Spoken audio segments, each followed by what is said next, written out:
حضرت بابا فریدالدین مسعود گنج شکر بابا صاحب رحمتullah علیہ فرماتے ہیں کہ ایک نیک نوجوان تھا، دن کو روزہ رکھتا، رات کو نماز پڑھتا، پر اللہ سے ڈرتا پھر بھی بہت ہی زیادہ تھا، بڑا ہی ڈرتا تھا۔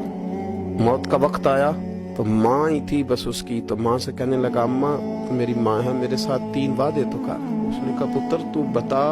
آخری ہج کی لے رہا ہے اور اس غریبنی ماں سے تو وعدہ لے رہا ہے، بتا کیا وعدہ ہے؟ عرض کرنے لگا اماں جب میں مر جاؤں نا تو میرے گلے میں رسی ڈال کے تو مجھے گھمانا گھر کے صحن میں، اور لوگوں کو کہنا جو رب کی نافرمانی کرے اس کا یہی حال ہوتا ہے، یہ اعلان کرنا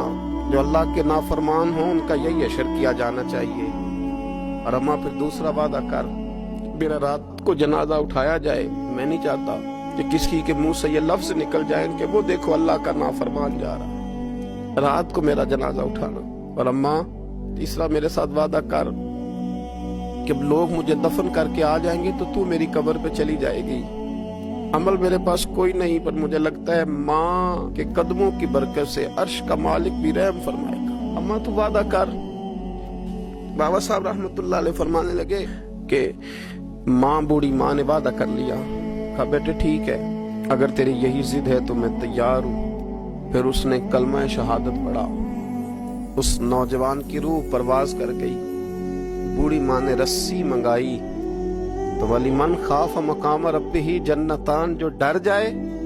اس نے تو کہا تھا نا کہ رسی ڈال کے گھمانا اور کہنا یہ اللہ کا نافرمان ہے، اس کا یہی اشر ہونا چاہیے تھا۔ لیکن جب ماں گلے میں رسی ڈالنے لگی تو گھر کے ہر کونے سے آواز آنے لگی خبردار، یہ رب کا دوست ہے،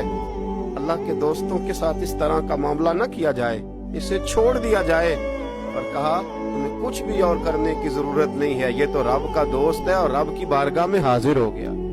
کوئی بندہ کہے گا کہ یہ تو ایک بابا فرید کا سنایا ہوا واقعہ ہے، سنیے، بخاری میں حدیث ہے،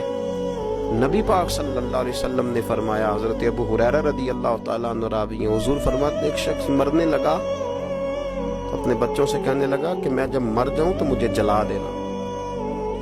اور پھر میرے جلے ہوئے وجود کو پیس دینا، پھر مجھے ہوا میں اڑا دینا۔ پتر مجھے اڑا دینا، مجھے بڑا ڈر لگتا ہے، اگر رب نے مجھ سے حساب پوچھا تو میں قابل نہیں ہوں، اڑا دینا مجھے ہواؤں میں،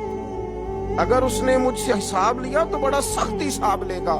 حضور فرماتے ہیں، بخاری میں موجود ہے، اس کے بچوں نے اسی طرح کیا، اس کے مرنے کے بعد اسے جلایا، ہوا میں اڑا دیا۔ اللہ کے محبوب فرماتے ہیں رب کریم نے حکم دیا زمین کو کہ اس کے ذرات کو جمع کرو، زمین نے ذرے جمع کیے، خدا نے حکم دیا تو اس کا وجود پھر سے اسی شکل میں آیا، تو رب کریم نے فرمایا یہ جو تو نے وصیت کی تو